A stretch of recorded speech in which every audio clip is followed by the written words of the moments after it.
We're doing it live. Yes, we are doing it live here, live from Salem Stadium, the home of Stagg Bowl 50. JB, you're about to get here in less than 24 hours. You excited? Yeah. Well, I'm a little nervous about the cold. I may have to stop by the local REI store after I get a haircut for, getting a little shaggy up top. But, I saw 30-something degrees during game time. That's about 40 degrees colder than it is here. So I'll be bundled up, though. I know you and Coach Milne was sort of giving me a little, calling me SOFT for my warm Florida blood here, but you look like, it looks balmy right now. Sunny and 50-something. That's not, you're wearing just the In the Huddle shirt with the long sleeves. I think it's probably not so bad. Frank's wearing his fashion here. No, it's actually really nice. We're going to try to get the show done before the sun goes down. Appreciate the ESPN truck that stopped drilling. He provided some power here because our power source wasn't working for whatever reason. So we are good to go here, I think. Hopefully everybody sees us out there. If you see us, we're going to roll. But we're going to start the show again this year, our Stagg Bowl preview, with the discussion from players in this game.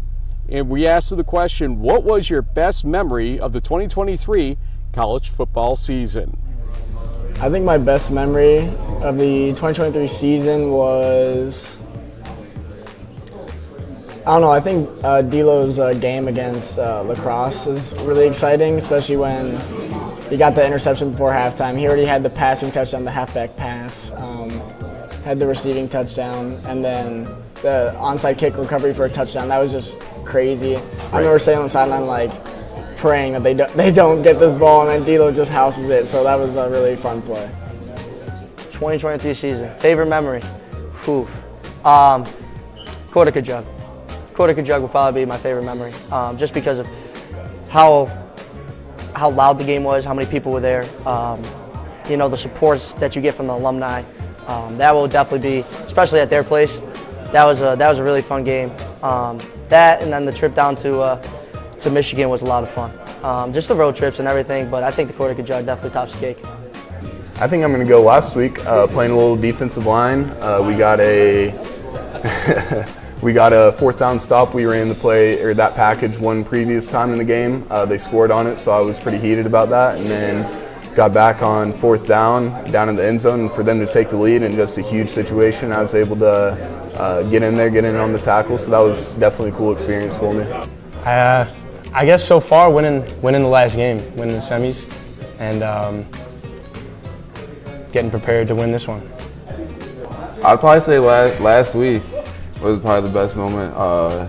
We went down and really had a really in a nut crunching moment, so we had to score and get the job done. So probably last week, the Wartburg win. I'd say my best memory was winning at Cortica. That was my first Cortica win, and so that was special at their place. Also, last week at Randolph-Macon was fun after we beat Randolph-Macon, or after we lost last year. So beating them the way we did on their field was special. And then I'm gonna save the third spot for on Friday when we win the national championship.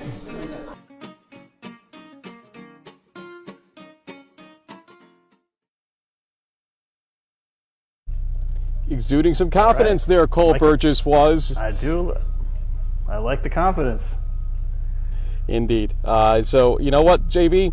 It's time to start the show. It's time to start our final regular show here of season 16 of In the Huddle.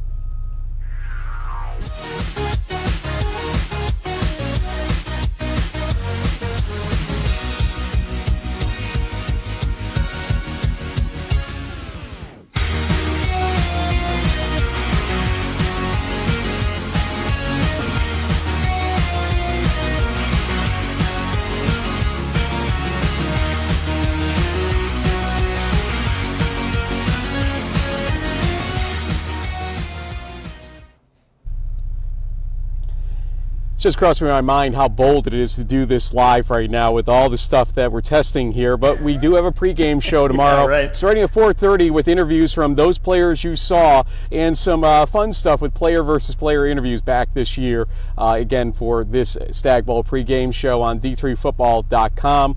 JB will be joining us as well. We'll have a lot of special stuff going on because it is Stagg Bowl 50. But as you can see around us here, we're going to just kind of go around here. You're going to probably see my big head in any moment now, but give you a little bit of the vista as I duck in here. Oh, well, hold on. Let's go. Now you're shooting the sky. Yeah. Bring it back. We'll fix Frank. that. There we go. See what I mean by the tech? So we've got some fun stuff cool. even in our show here. And hey, how are you? Nice to see you, everybody. But yep, that's kind of the lay of the land here in Salem Stadium, which is the host of Stagg Bowl 50. JB, it's a regular show. That means we're going to have not crunch time again, but just game by game. We'll go through the semifinals with clips coming up here. But your 30,000-foot view of Week 15, the semifinals, it's all yours.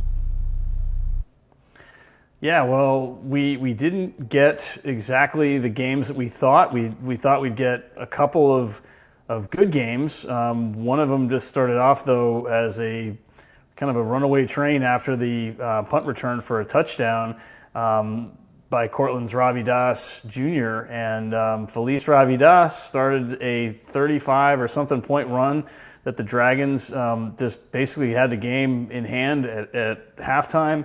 And Randolph-Macon just never really had a chance. And so I was kind of surprised by that. I thought Randolph-Macon's run game and Drew Campanale would, kind of control the line of scrimmage. They did not. I think Campanale even left the game. He didn't finish. I don't know if he was injured or what exactly happened. So kind of a tough end for his career.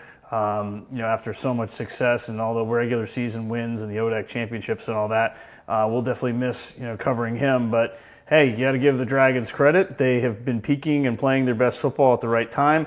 And then in the evening slot, we had one of the best semifinal games maybe in the last 25 years between Wartburg and North Central. And it was a tale of two halves. Luke Lennon was 9 for 10 for 145 yards and 3 passing touchdowns in the first half.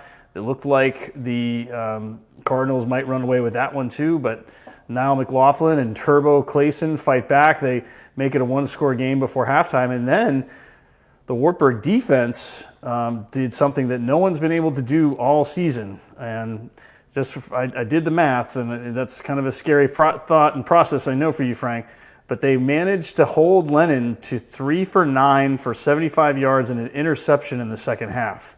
And that was the reason why the Knights were able to get back in the game. They took the lead 27-26, and it looked like they might have had a chance to win that, but you got to give credit to the Cardinals' defense.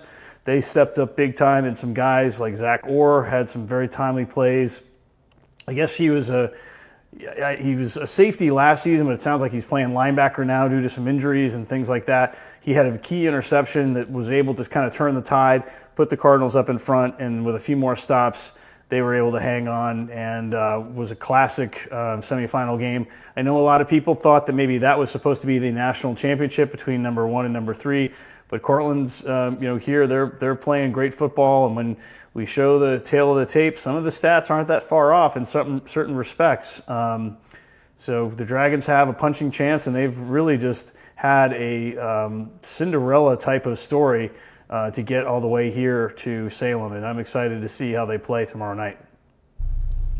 You'll be here live to see it. That Wartburg North Central game was a feature of 2 Ghilardi Trophy finalists, Owen Grover and Luke Lennon. We'll see which one, if any of those 2, because there are 5 total finalists, and we'll find out ourselves on the pregame show tomorrow who won the Ghilardi Trophy in 2023. To also go back, Drew Campanale, as Coach Aruz admitted in the post-game press conference, I had asked him because on a run play in the third quarter, he seemed to go down hard on his shoulder and seemed to be a little bit discombobulated or injured at that point.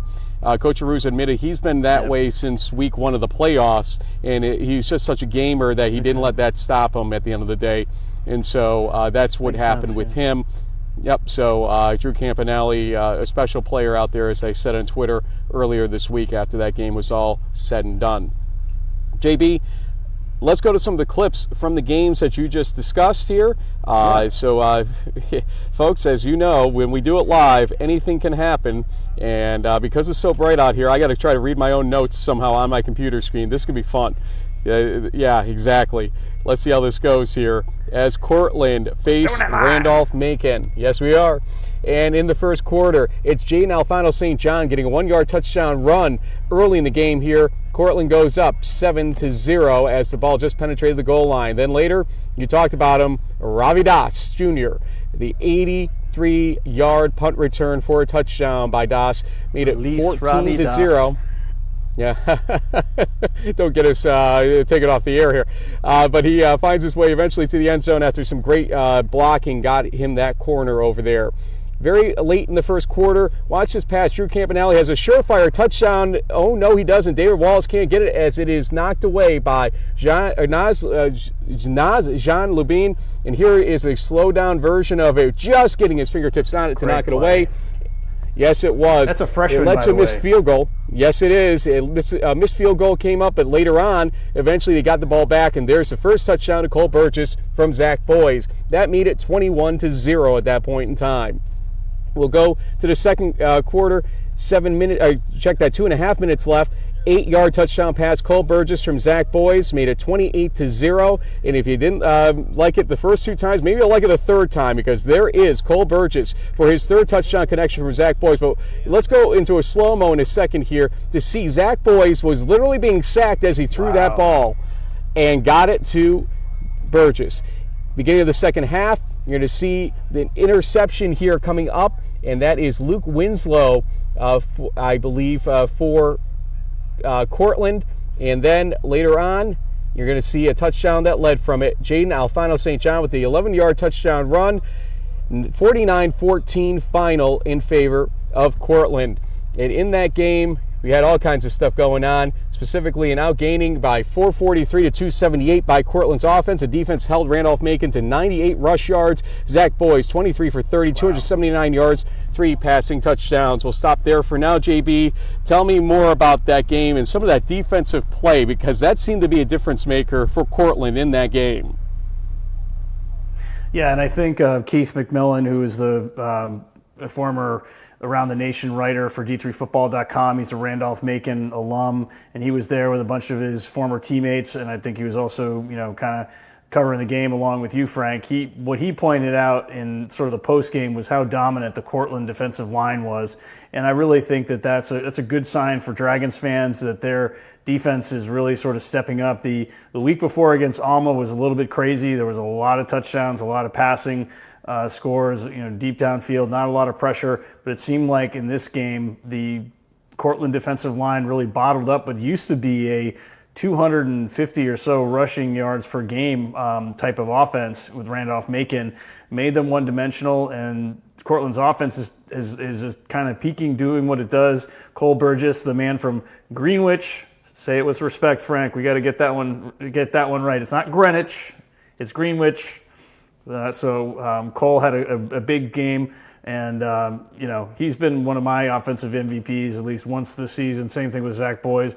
That tandem is going to give the Cardinals trouble, and so we'll have to see if the Cortland offensive line can hold up and keep this aggressive Cardinals defense at bay.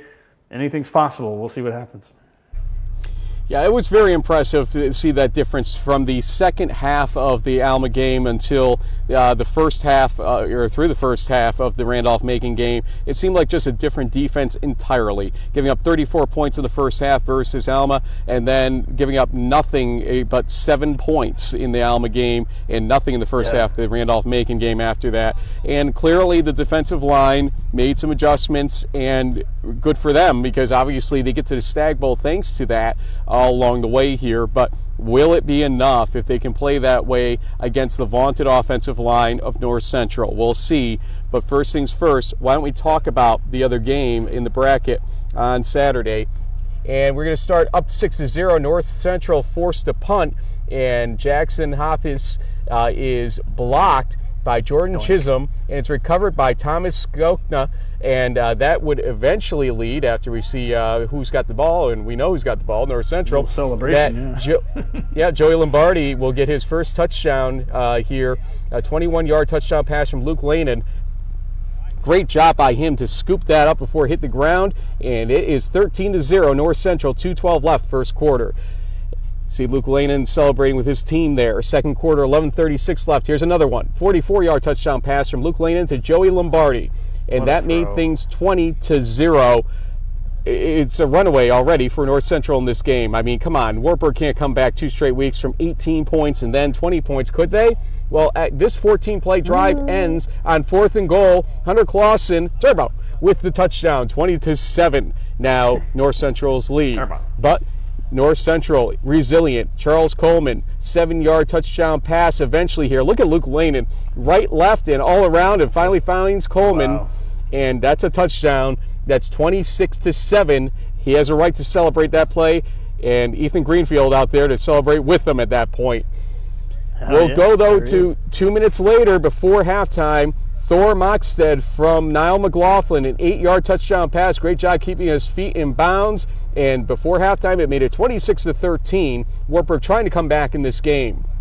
Let's go to the second half, where the defense of Wartburg amps things up a little bit, as Luke Lanin is intercepted eventually, throwing out the wrong foot there by Parker Rochford, and they wouldn't immediately lead to points on this, but it revved up the Wartburg defense, and you'll see why, or what I mean by that. Here's 4th and 1 as Joe Sacco, a surefire 1 yard, right? No. Owen Grover, Riley Conradi, etc. are all in on this tackle, and you'll see Owen Grover absolutely ecstatic about this fact right there. And eventually that leads to Bryson White getting a 3-yard touchdown pass again on 4th and goal from Niall McLaughlin to make it 26-20. They're within 1 possession at this point in time in the game. So we'll go to the fourth quarter. 12-17 remaining in the fourth quarter coming up, as you'll see this big play. It's going to be Hunter Clausen just absolutely bowling his way in, turbo for sure right there, to take the lead. The first deficit for North Central this season, 27-26. You can see the crowd feeling it here. They were ecstatic at what was going on. But things would change here, as it's going to be Niall McLaughlin getting intercepted himself. This is, I believe, yes, it is Zach Orr with that interception. Thank you very much. And then Joe Sacco with the 4-yard touchdown run, getting it into the end zone for the lead back. 34-27, 5:40 left, fourth quarter. Wartburg would have chances here toward the end of the game. First off, take a look at this play. It's a 2nd and 10 play at the North Central 34-yard line. Dink, doink, and boom. Turbo. Hunter Clausen. Wow. Absolutely. And we're going to go to a slow-mo replay of it. Go ahead and take it. Yeah, I mean, this is one of the this is like the immaculate reception, right? Doinks off of 1-2 defenders from North Central, could have been picked off, and lands right into the breadbasket of Clausen. But on a 4th and 2, and this is 2 yards to go here, they try to put in Owen Grover and company, and it is well short of a first down. And so they do not convert, do not tie the game there, but they would get the ball back with 2:02 left. And here is the last chance. Now McLaughlin on 4th and 3 gets it to Clausen, but he is stopped. Zach Orr with the big stop there. And my goodness, that is it. 34-27, North Central hangs on and wins the game over Wartburg in one for the ages.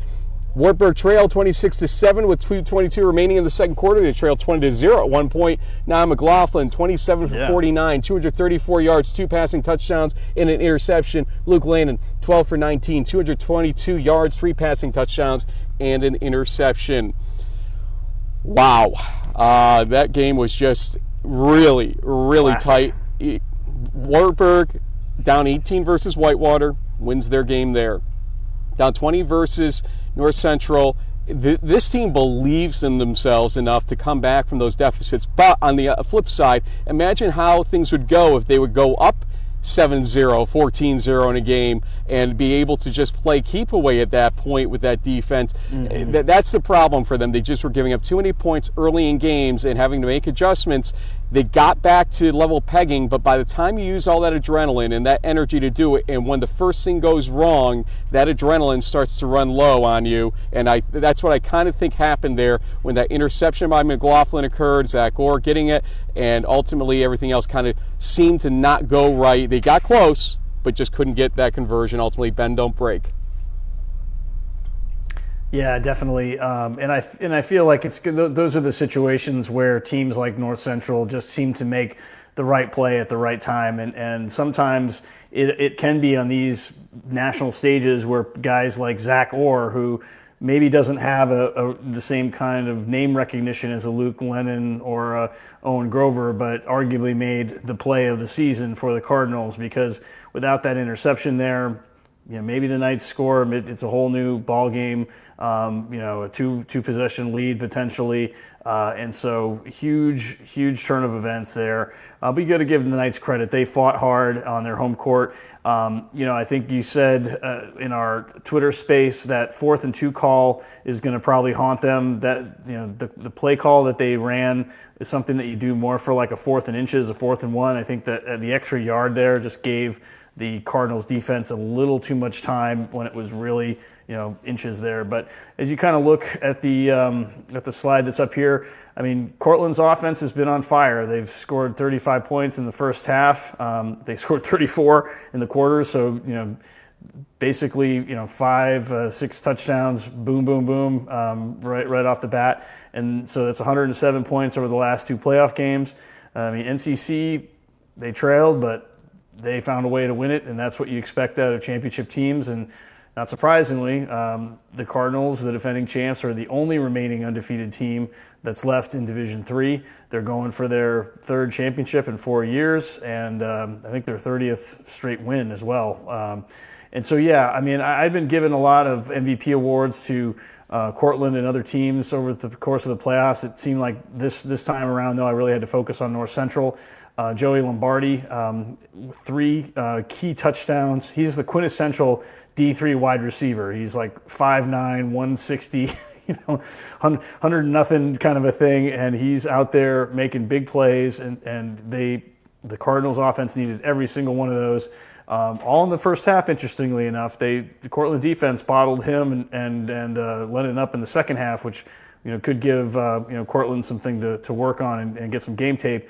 But as I said before, Felice Ravidas Jr., kind of tongue-in-cheek there, but he's a freshman, punt returner, wide receiver. That kind of just tore the top of the game off of Randolph-Macon. I mean, technically, I think that pass defense by Nas, the freshman safety or corner for Cortland, kind of kept that 14-point lead intact. If he didn't make that play, then maybe we would have had a closer ball game.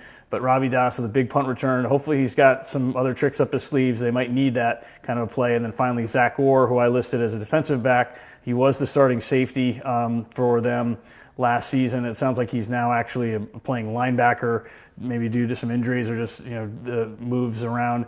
But a couple of huge plays, the interception that kind of changed the game, and also made that hit on Clausen that basically sealed the victory for the Cardinals. And so we'll see if maybe Orr could be a defensive player of the Stagg Bowl if he's doing those kinds of things. And they might need the defense to make some plays, because when you look at the game tape, I mean, obviously the defense of North Central is really tough, but you could see in some of the highlights that Wartburg was able to isolate some one-on-one matchups, and with the size and speed that Cortland's receivers had, they could be a problem to defend, especially close in the goal line. Well, JB, I'm pretty tough to defend too. As you can see here, it is a tie. Yeah, look at you. It is a tie. 130 and 35, which means 78+% of our games we got correct this season with 1 to go. I think that right there needs a victory lap moment for both of us, because we take it on the chin for some of the things we say and do, but we've been pretty good. And it's been a chalk kind of year, but we haven't always picked chalk. We picked the anti-chalk at the right times at various points this season, and that's how basically I'm at 28 out of 30 playoff games. You're at 27 or 26. 26, I think it is. I You're think right up there I think I'm on top. 26-3. Yeah. Or 4, 26-4, I think you are ultimately. 26-4. Yeah. Yeah, we got 30 games so far. So anyway, actually, let's get the right slide up here, right screen up here in a moment. I think you're 26-2, and I'm 25-3. I think that's where we're at, 28-2, 26-4. It was you've missed 2 games, and yeah, we got to get the right camera on that one. So sorry about that, folks. See, this is what happens when we go live sometimes. So things like that happen. But there we go. We've got Stagg Bowl 50, Cortland versus North Central up on the top strip here, JB. And that means it's time for us to pick this game. Pick the who we think will win it. How deep are we into this? I got something show? for you It's before you 25 do minutes. that, Frank. Okay. I got a comment from Josh Johnson who says, Frank, don't be picking against NCC now. I was there when the fans were giving it to you at Wheaton, LOL. A lot of people were there when the fans were giving it to me at Wheaton and versus everybody sure, that I yeah. would attend. Okay, let's just make it clear, okay? North Central, great team, great fans. You ain't nothing special when it comes to giving me a hard time, okay? Let me just be very crystal clear about that. People have made a real profession out of the whole thing, and so we'll see where this goes. JB, I have already picked for the quick hits, so I'm going to let you go first since I'm locked in again. Go ahead.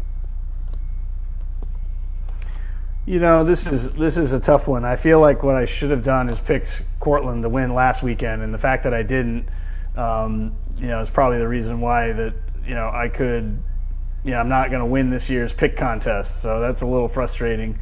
I had North Central as my, team based on what we talked about in the preseason.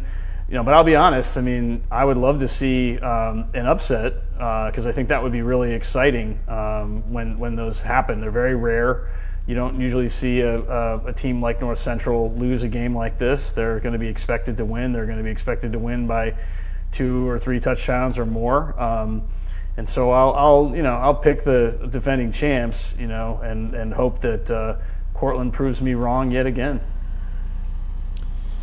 Okay, here we go. We'll read you off my quick hit, and I'll let you comment on my rationale here. North Central 41, Cortland 30 is what it says here, so North Central by 11. Okay. It's been an interesting month of playoff action. If you asked me if this would be the matchup we'd see in Salem, I would have said you're crazy a month ago. As such, especially for Cortland's Cinderella season and run this year, congratulations to both teams. Now, though, I need to assess the realities of this game. Unfortunately for Cortland, North Central's scare last week likely woke them up in a way that will make Friday night's Red Dragons' task to win the Stagg Bowl even more Herculean. What are the keys for Cortland to have a chance to win this game? As I said in ATN 349, shrinking the game, avoiding a shootout, and trying to establish a run early. Those are important when facing an opponent of the caliber and strength of North Central. Control what you can control, especially with possession, and hope that North Central can commit enough forced and unforced errors throughout the night. For North Central to win, they just have to rely on their strengths, an insane run game, including their QB speed and elusiveness, that Luke Lannon guy, with the line advantages they enjoy as well. Yeah, and incredibly capable wide receivers who will catch defenses sleeping too often. When a game relies on one team making errors for the other to win, you have to go with the team that has the strengths on paper in a picks contest like this one. Even despite my fanfare for New York D3 football teams over the past 2 decades, Cortland will make a game of it, but they will likely fall short in this special Stagg Bowl 50. What do you think? Yeah, I mean, I would love to see a 10 or 11 point game on Friday night. That's what I'm hoping, that it's close, and that that if North Central is going to win the championship, that they don't do it until later in the fourth quarter, and that we actually get an entertaining game. I have a feeling that one of those things where it's a back and forth affair. We'll get a lot of points. I mean, we'll have to wait and see. But I have a feeling that this is going to be one of those games where the defenses are going to try to make a statement early, and really Cortland's just going to have to take a few rounds of punches and prove that they can hang in there, and also try to avoid the classic kind of rookie mistakes of teams that get on bigger stages. Don't throw a pick six, don't fumble the ball, don't give up a special teams touchdown in the first quarter, and all of a sudden find yourself in a 14 or 20 point hole off the bat. So I think if Cortland can do what they have been doing, which has been moving the chains and scoring on offense and making stops on defense, we got a ball game. Yeah, indeed. It's going to be interesting to see how this plays out. You will be here firsthand to see it. 4:30 p.m. we'll start interviews, and then 5 o'clock we'll go live from this position and run additional interviews and live interviews here on the perch that we're at with the pregame behind us. We'll name the Glory Trophy winner for 2023 in our show. All-Americans will be named from D3Football.com as well. There's so much information, so much content to come back for those 2.5 hours leading up to the ESPNU broadcast of video, and then us on audio downstairs if you so choose, as we try to give you the best perspective from a D3 point of view of the football game. JB will be down here with me as well to provide some assessments as the game goes along. Then post-game, JB and I will try to pop on for at least an impromptu review of the game, and we'll, I'm sure, have some things to say in what is ATN 350, the Stagg Bowl 50 post-game discussion with D3Football.com as well. So much to go on over these next, 36 hours or less than that right now, but it's going to be exciting. It's going to be a first of its kind for Cortland and even North Central, not having been in Salem before. This will be special for them as well in that respect, and they've already cherished what Salem puts into this game, as you will hear in ATN 349 that I joined in, that was released just before we went live today. So JB, safe travels. We're here for you when you get down, and game temperature should be around 42 degrees and fall through the night is what I understand. We'll see if that is accurate, because once the sun goes down in the Roanoke Valley, let me tell you folks, having been here multiple times before, it gets darn cold here in Salem. But until then, folks, thanks for joining us. I'm going to go buy some long underwear, man. We'll see you tomorrow. We'll see you Friday if you're watching this Friday at 4:30 p.m.